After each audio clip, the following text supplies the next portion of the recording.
All right, time for one more thing. Dana is going to kick it off. All right, last night I got to go to Manhattan Institute's Alexander Hamilton Award Dinner. This is an annual dinner. They were honoring Cardinal Dolan as well as Governor Mitch Daniels of Indiana. And Governor Daniels is such a refined, elegant, dignified leader, and he's very effective too. Let's take a listen to what he had to say. Just as it is, to me, a cardinal sin, excuse me, Archbishop, to take $1 through the coercive power of the state from a free citizen for an unnecessary purpose. If you go to one of our licensed branches for a Bureau of Motor Vehicles, you will be out last month in 9 minutes and 38 seconds, and 97% of the time you will be satisfied. I have to get my New York driver's license soon. I don't know if the state can beat Indiana. Bring a pillow. That's my one more thing. And 17 forms of identification. Or a phone book. The pillow, that's so mean. All right, I'll go next. On the day that we find that the Ninth Circuit Court judges are headed to Hawaii to spend another $1 million of your taxpayer money on a conference, this video was just found today, released today from the GSA conference in Las Vegas. Remember one with clowns and sushi? Oh, awesome. Look at these two guys. These are two GSA guys. Love them. Look at them. Boas, makeup, and pink eyelashes. They're getting a lot of work done in Vegas. That is work. It takes work to be beautiful. Oh, my goodness. Okay, who's up? Andrew, you're up.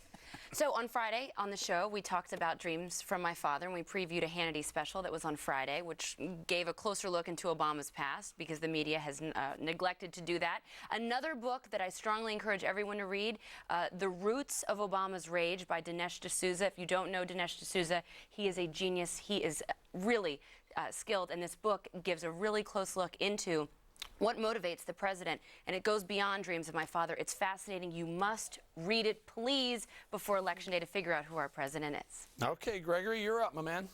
Again, it's time for Greg's banned phrase. Today, I am doubling down on my hatred for double down. Used to be a word that used it as a betting technique in blackjack. It also describes a delightful KFC sandwich.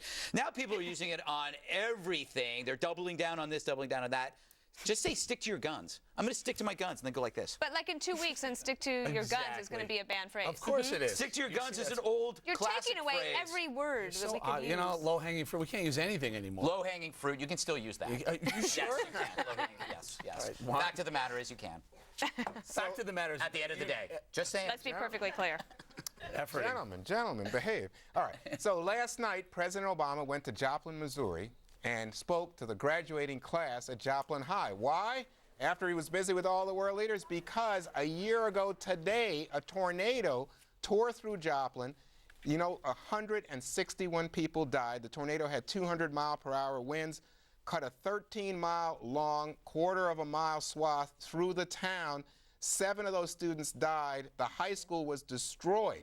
And yesterday, speaking to those young people, he said typically it's the commencement speaker's job to inspire.